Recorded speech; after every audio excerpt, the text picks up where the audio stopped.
Chapter 1. Stop doing that shit. End self-sabotage and demand your life back. By Gary John Bishop.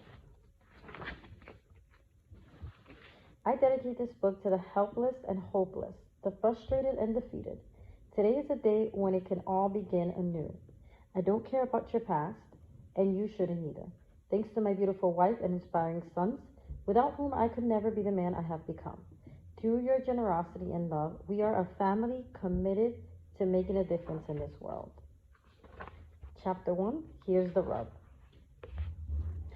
In your day-to-day life, you are, for the most part, on autopilot.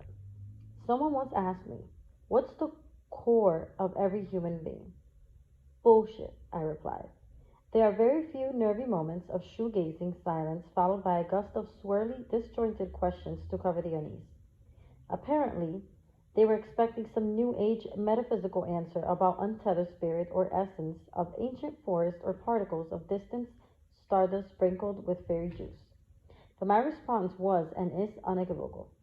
In my experience of people, yes, I'm people too, as are you, if you set aside all of the positivity and hope, there's quite clearly a whole other animal lurking below the surface. A conversational bullshit, if you like. Something not quite as empowering or comforting as we'd all like to believe. Not evil or nefarious, but rather something more akin to cynical, constraining, repetitive, and ultimately unfulfilling. The kind of stuff that undermines a life, sabotages it, to be precise. This wee book is my take on finally uncovering the transforming your bullshit, the kind that constantly sabotages your life.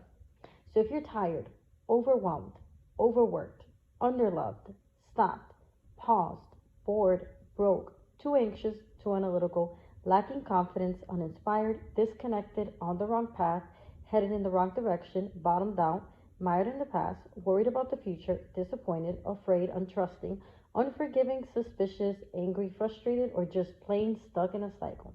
I'm your guy, and these are your pages. No, really, they're yours. Don't just read them, use them. Let's get to the blackened heart of that bullshit, then root it out.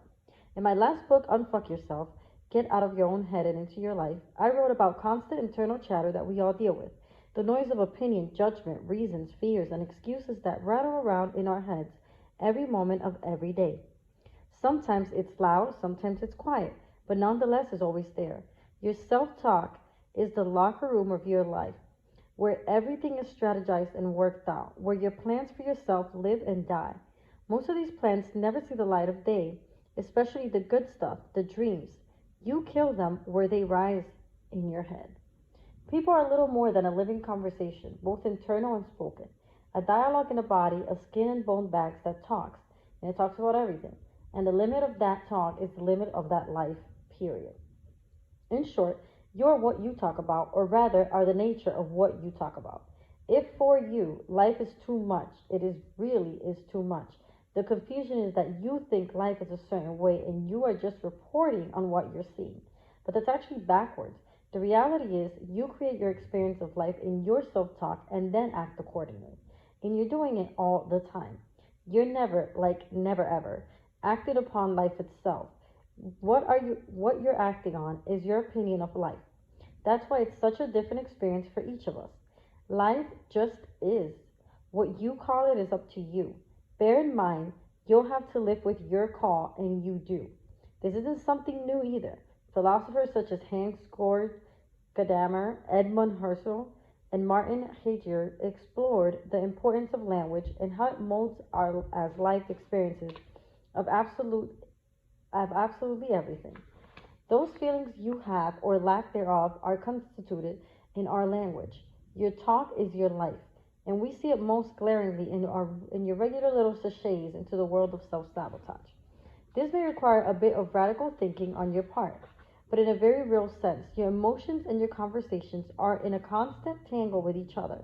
Swaying and swooping through life as a society, we have become increasingly addicted to changing our emotions to feel happier, more confident, more whatever, and all without addressing what is enlivening those states.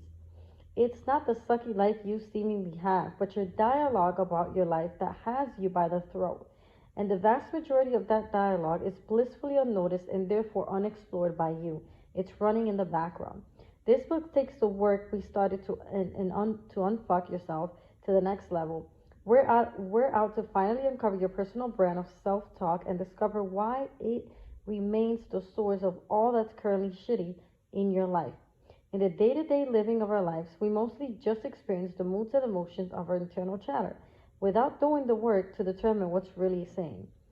So, if you've ever wanted to know why you talk to yourself in the way that you do, and more specifically, what it is that drives that talk, read on. Before you start to think I'm slipping into another positive thoughts cliche, let's get something clear. There's a reason simply changing your self talk to I'm good enough, or I'm smart enough, or I'm loved enough, or I can do it to overcome the negative BS doesn't quite work for everyone. The problem with that approach is that it doesn't address the muck. You can't be one way to overcome another way that you don't like. You can't short circuit the process.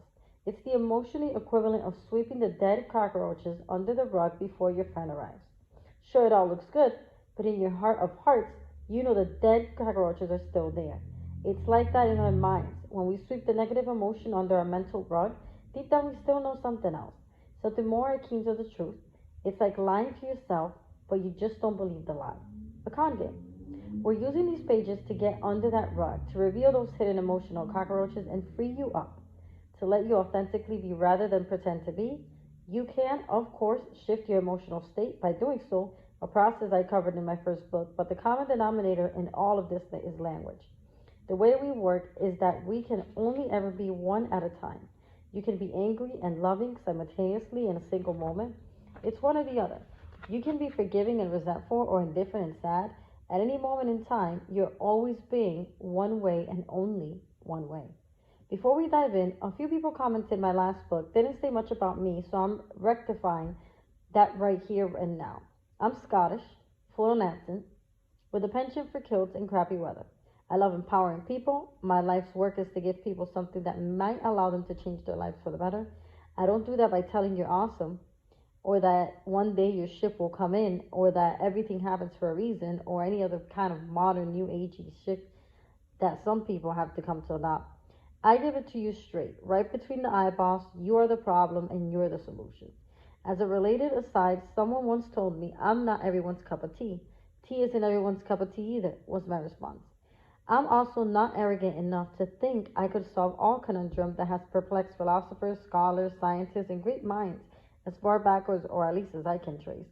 My single intention is to make a difference with one person, you. That's it. If you're reading this and focusing on how it applies to your spouse, your dad, your boss, your cousin, or your ex, you're completely missing the point. This book is for you and about you. That's it. So what is this book? For starters, this book is a short, intense jolt to your way of thinking. I'm not out to give you all the answers here. Your answers will come from you. They always do. This is more of a catalyst, providing questions and always in ways of looking at things that will spark something in you and cause you to take on your life in a new way. Inspiration, motivation, passion, and whatever else you're looking for in your life is on you. That has been the case in the past. It is the case in the present, and it will be the case in the future. A big part of living the life you want is taking ownership of your choices now and in the future.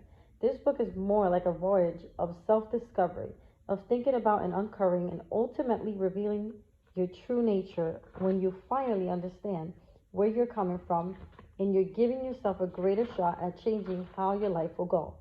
I approach this book from my own little brand of urban philosophy. I say philosophy because that's just what this is, a view and angle on what it is to be alive, to be a human being, and attempt to make our way through the complexity, fear, and struggle to some sort of consistent happiness and success. I use the word urban because the greatest lesson of my life were learned in the black and white streets of Glaswegian childhood, where the rules were simple and the consequences clinical.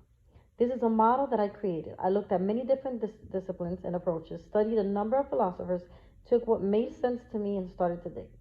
I've used this model with my clients and found that when they put in the work, when they get down to the true driving nature of theirs, monumental change really is possible. What I've come up with is a way for you to look at your own wiring to understand your self-sabotage so that you have real pathways to spring free from the morass of what you have become and experience the freedom to take yourself on once and for all. To do that, you might have to push through some initial confusion and disagreement. That's okay. Be aware that much of what I say here might be counterintuitive to the way you currently see yourself. Ugh, that's kind of the point. This book has curse words in it, just like the last one, and most likely the next one too. I like curse words. They sprinkle much needed life into the otherwise jaded landscape of our everyday talk. If you can't handle a few choice expletives in life, well, I was going to say put this book down, but to hell with it. You need what I'm about to say more than most. Buckle in and read on. Let my intention be clear. I'm out to give you knowledge, real juicy, life changing knowledge that you can use to think and think and think your way out of this cluster of confusion and self defeating behavior that you've gotten yourself into. When I say think, I'm not talking about the kind of gummy pondering, wondering, thoughting you do in the drift of your daily life while pumping gas or making your favorite banana bacon sandwich, really, but rather a deliberate and intentional engagement with an idea. Real thinking is what can happen when your existence pilgrim, all the stuff you know, gets challenged and interrupted. This thinking thing is not easy. It's the kind of mental stretching required when you're quite literally forced to consider something else, something you hadn't considered or at best partially considered, and then do the work to connect it to your life. Thinking is an interruption. Real breakthroughs become available in your life when you interrupt yourself and your automatic responses to whatever life presents you with. The German philosopher Martin Heidegger once wrote, the most thought provoking thing in our thought provoking time is that we are still not thinking. You don't think. There, I said it. I'm not attempting to make you choke on the next hearty quaff of that iced venti half-calf sugar-free skinny cinnamon soy latte that you're currently sucking down like a freshly emptied Dyson on full throttle. We spend very little time doing the actual thinking that will inspire new lives for ourselves. And no, scrolling through quotes on Instagram does not count as thinking. The thinking you do throughout this book will help you make sense of yourself. What you do with that, that's up to you. But I wouldn't advise just sitting there with it. You could, I don't know, change your freaking life or something. But it's not a given. This is your life and it needs work. You could spend your time challenging what I'm proposing, or you can spend your time challenging yourself with what I am proposing. Each will produce a different outcome. It's pretty damn obvious which one could lead you to change your life and which one will leave you spinning in your wheels. It starts by waking up. In your day-to-day life, you are, for the most part, on autopilot. It's why you miss the exit on your way from work. Why you put your pants, shoes, and jackets the same way every time. Brush your teeth the way you do and generally just get life done automatically. You're not up on your toes, awake to your potential. You're not alive to what it is that truly lights you up or engage with the kind of life-changing stuff that will make this all worthwhile. What you think is awake is actually asleep. You might wake up near the end of this existence, but that will probably be far too late for you. Wake up to that at least. While you read this, there might be some occasions when you'll need to take a chain breaking leap from the anchor of what you currently believe. It's fine. You won't die. Dare yourself to jump. Here's a little pointer. From time to time, you might want to wake up on how you're engaging with this book. Check in with how you're doing. I recommend breaking this process up into sections to give yourself time to percolate what I'm proposing. Take notes, highlight what you need, and come up with the occasional gulp of air. We are dealing with your propensity of self-sabotage. After all, we won't be flicking through the abundant, joyful fields of your heart's desires through these pages. More like wading your way through the decades of your unwanted strife, lack of fulfillment, and constant sabotaging of all that is good in your life. This might not be comfortable for you. Some of you might find what seems like a lot of bad news in these pages. Oh well, there are no unicorns or states of euphoria or, hell, not even a particular sympathetic ear. There's a time and place for all that stuff. This is not the time or the place, that's all. However, I do have a promise for you. If you hang there until the end, do the thinking, uncover your subconscious motivations, and apply the ideas and principles, you'll make more sense to yourself than you ever have. And you'll have what you need to finally demand your life back. It's possible to interrupt the cycle of self-sabotage. Let's get to it, shall we?